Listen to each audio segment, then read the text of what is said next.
नमस्कार। आइए आप सभी का एक बार फिर से स्वागत है। और हिस्ट्री में हम पढ़ रहे हैं हाफिली एग्ज़ाम की प्रिपरेशन के लिए। और हम अभी फ़िलहाल करेंगे चौथे चैप्टर जिसमें विचारक, विश्वास और इमारतें। हमने 30 एमसीक्यूज़ लिए हैं, मोस्ट इम्पोर्टेंट, और परीक्षा के दृष्टिकोण से तो वास्तव में बहुत ही लाभदायक होने वाले हैं। तो आइए शुरू करते हैं एक एक और आंसर देखते हैं कि किस प्रश्न का क्या आंसर है। परीक्षा के लिए बिल्कुल शानदार है।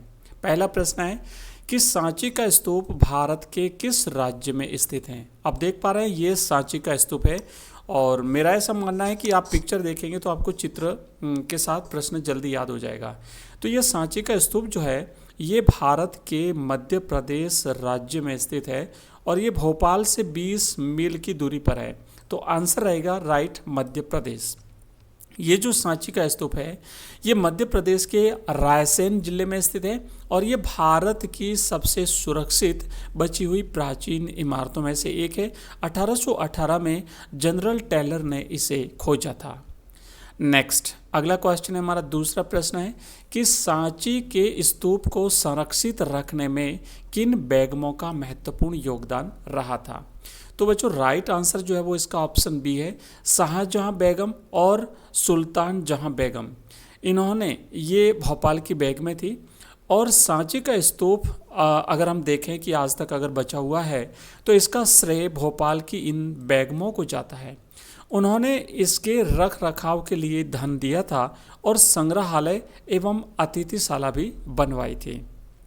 नेक्स्ट हमारा तीसरा प्रश्न है, गौतम बुद्ध के बचपन का नाम क्या था। तो भगवान गौतम बुद्ध के बचपन का नाम था Siddharth. Right answer option C है। गौतम बुद्ध का जन्म लुम्बिनी में हुआ था। और आप थोड़ा सा इसे याद रखने के हिसाब से ट्रिक के साथ भी सीख सकते हैं कि भगवान बुद्ध का जन्म लुम्बिनी वन में हुआ था, और जब उन्होंने थोड़े समय के बाद वैराग्य धारण किया तो फिर वो ज्ञान प्राप्त करने के लिए भी वन में चले गए थे। तो ऐसे आपको याद रहेगा लुम्बिनी वन। उसके इनके बचपन का नाम सिद्धार्थ था, और वे साक्य कबीले के क्षत्रिय राजकुमार थे। नेक्स्ट हमारा अगला क्वेश्चन है चौथा, बौद्ध धर्म ग्रंथों में त्रिपिटक का शाब्दिक अर्थ क्या है। तो त्रिपिटक का शाब्दिक अर्थ होता है 3 टोकरियां या 3 पिटारियां। एक बात और ध्यान रखनी है कि ये जो त्रिपिटक ग्रंथ है, कई बार ये पूछा जाता है किस धर्म से संबंधित हैं। तो बच्चे जैन धर्म और बौद्ध धर्म में कंफ्यूज हो जाते हैं। तो त्रिपिटक 3 टोकरियां 3 पिटारियां बौद्ध धर्म से संबंधित है। और त्रिपिटक का मतलब जो है 3 टोकरियां। इसमें 3 टोकरियां कौन कौन सी हैं? एक है सुत्त पिटक, दूसरी है विनय पिटक, और तीसरी है अभिधम पिटक। ठीक है, तो ऐसे आप जैसे एक टोकरी ये है, दूसरी टोकरी ये है, और तीसरी टोकरी ये है, आप ऐसे याद रखेंगे। नेक्स्ट हमारा अगला प्रश्न है, जैन धर्म के 24वें तीर्थंकर कौन थे। तो जैन धर्म में 24 जो तीर्थंकर हुए हैं, पहले ऋषभ देव थे जिन्हें आदिनाथ के नाम से भी जाना जाता है, और 24वें जो हुए हैं वो महावीर स्वामी हुए हैं। तो महावीर स्वामी जैन धर्म में 24वें तीर्थंकर थे और अंतिम तीर्थंकर भी माने जाते हैं। उन्हें जैन धर्म का वास्तविक संस्थापक भी माना जाता है। और अगर कई बार 23वें तीर्थंकर पूछा जाता है तो याद रखना है पार्श्वनाथ। नेक्स्ट हमारा अगला क्वेश्चन है, फिर से बौद्ध धर्म से रिलेटेड है कि विनय पिटक में क्या शामिल है।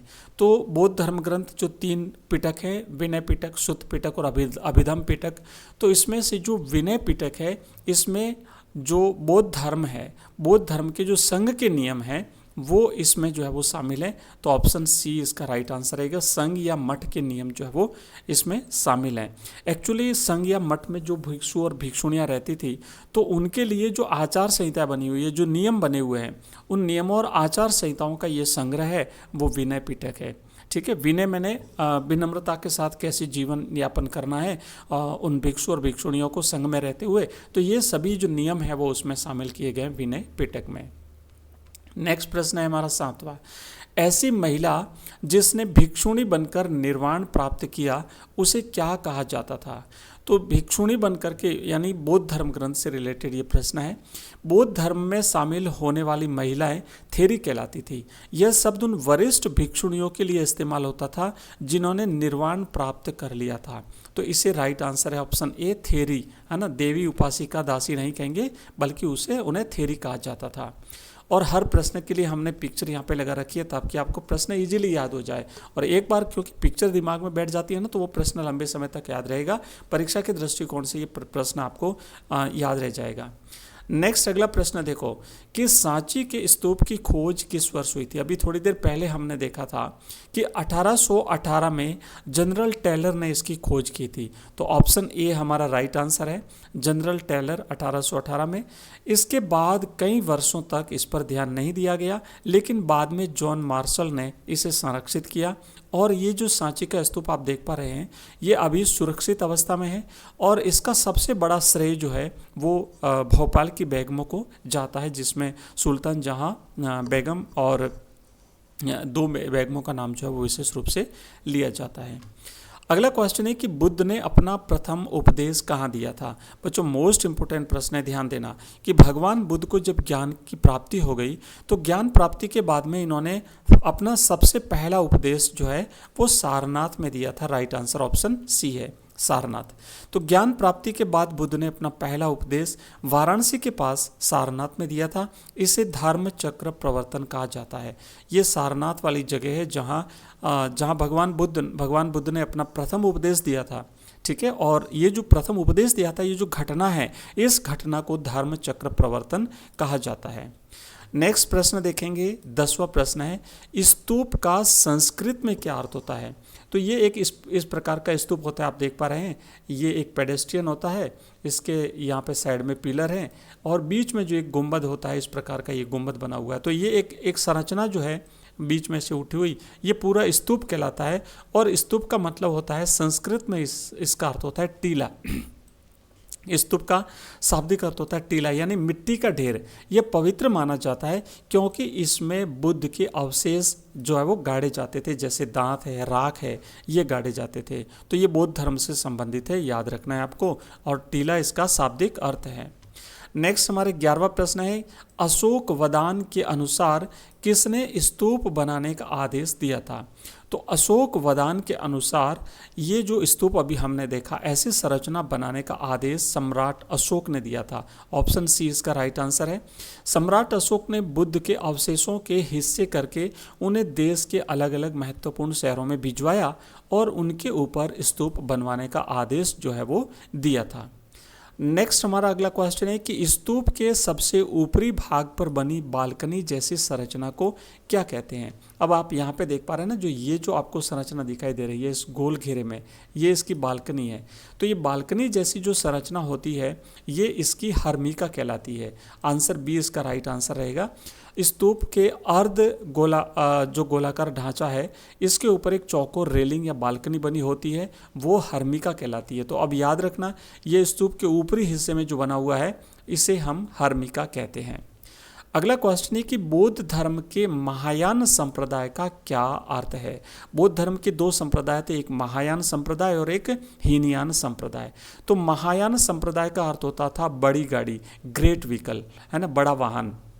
जो लोग बुद्ध को भगवान मान करके उनकी मूर्ति पूजा करने लगे, उन्होंने खुद को महायान बताया, यानी बड़ी गाड़ी बताया अपने आप को।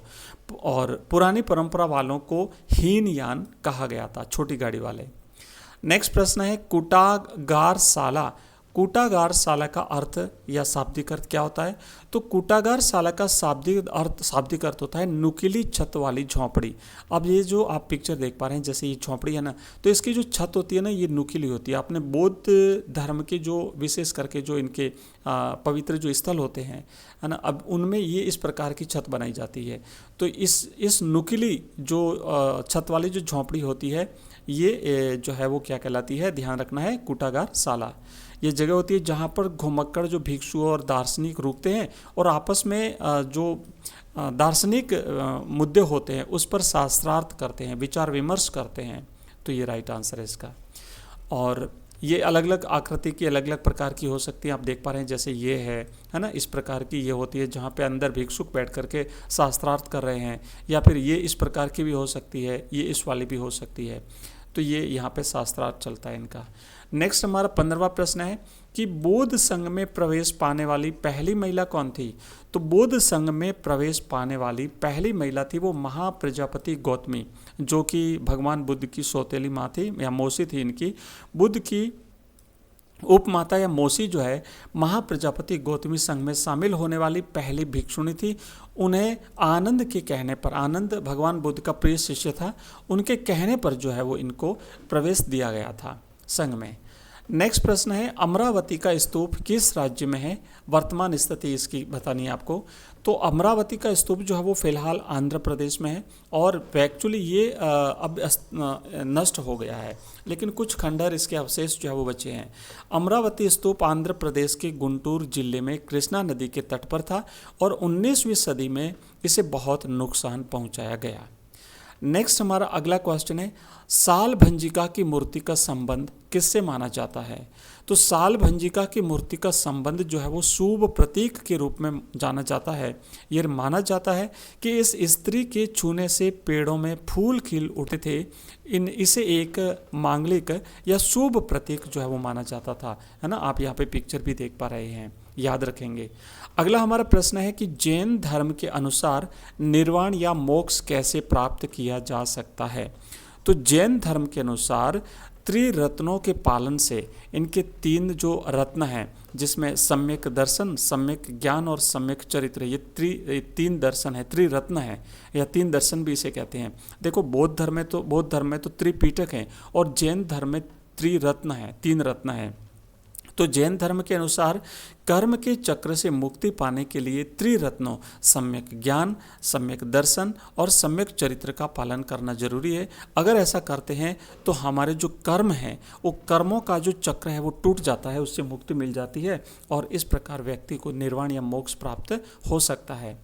अगला हमारा प्रश्न है कि भगवान बुद्ध का महापरिनिर्वाण कहाँ हुआ था? अभी भगवान बुद्ध की अगर हम बात करें तो इनका जन्म तो लुम्बिनी वन में हुआ था। हमने पहले इस प्रश्न को अच्छे तरीके से याद कर लिया है। और इनका जो मोक्ष या महानिर्वाण जो इनको प्राप्त हुआ था वो कुशीनगर में प्राप्त हुआ था, याद रखना। 80 वर्ष की अवस्था में भगवान बुद्ध का निधन कुशीनगर में हुआ था और इस घटना को महापरिनिर्वाण कहा जाता है। इन्होंने जो पहला उपदेश दिया था सारनाथ में उसे धर्म चक्र प्रवर्तन कहते हैं और इनकी मृत्यु को महापरिनिर्वाण जो है वो कहा जाता है। अगला क्वेश्चन है कि पुराणों की संख्या कितनी मानी गई है? तो हमारे शास्त्रों में पुराण जो है वो 18 माने गए हैं। राइट आंसर इसका सी है। मुख्य पुराणों की संख्या 18 है। इनमें सरल संस्कृत में देवी देवताओं की कहानियाँ लिखी गई हैं जिन्हें जो है वो सभी सुन सकते हैं। नेक्स्ट हमारा अगला क्वेश्चन है आरंभिक मंदिरों में एक छोटा वर्गाकार कमरा होता था, उसे क्या कहते थे?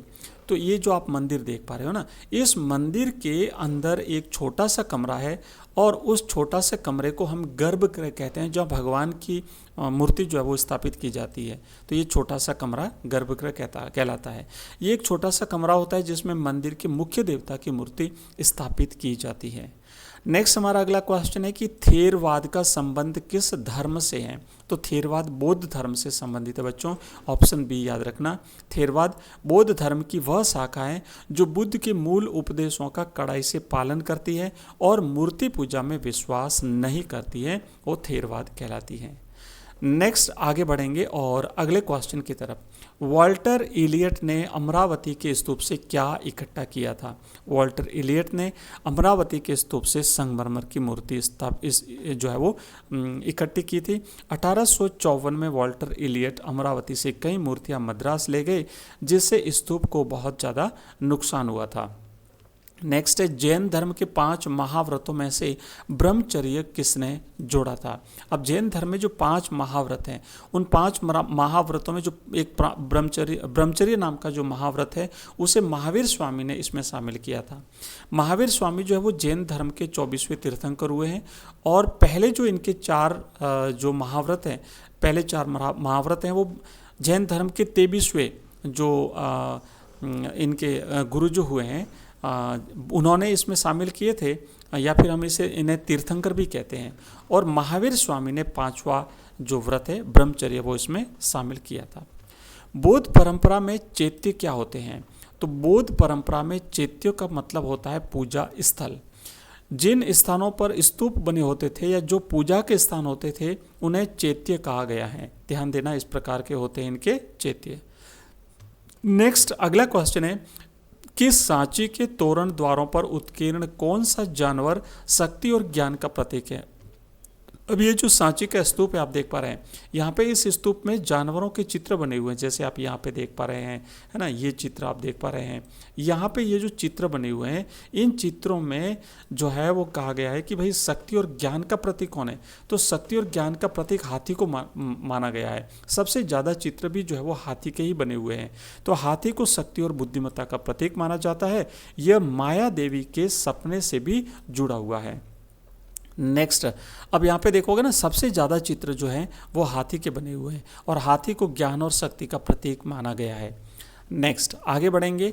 अगला क्वेश्चन है, वैष्णववाद में भगवान विष्णु के कितने अवतारों की कल्पना की गई है। तो भगवान विष्णु के 10 अवतारों की कल्पना की गई है वैष्णव परंपरा में। इसे 10 अवतार भी कहते हैं जो पृथ्वी की रक्षा के लिए जन्म लेते हैं। नेक्स्ट, कैलाशनाथ मंदिर एलोरा की खास बात क्या है। तो इसकी खास बात है कि एक ही चट्टान को काट करके ये पूरे के पूरे मंदिर बनाए गए हैं। आप देखो, ये एक्चुअल में ये चट्टान है, पूरी पहाड़ है ना। इस पहाड़ को काट करके जो है वो मंदिर बनाए गए हैं। ये एलोरा के मंदिर आप देख पा रहे हैं, ये चट्टान को काट करके बनाए गए हैं, है ना। ये कोई पत्थरों से बनाए हुए मंदिर नहीं, बल्कि चट्टान को काट करके। तो एलोरा का जो कैलाशनाथ मंदिर है, पूरी पहाड़ी को ऊपर से नीचे की ओर तराश करके बनाया गया एक बहुत ही विशाल और समृद्ध मंदिर है।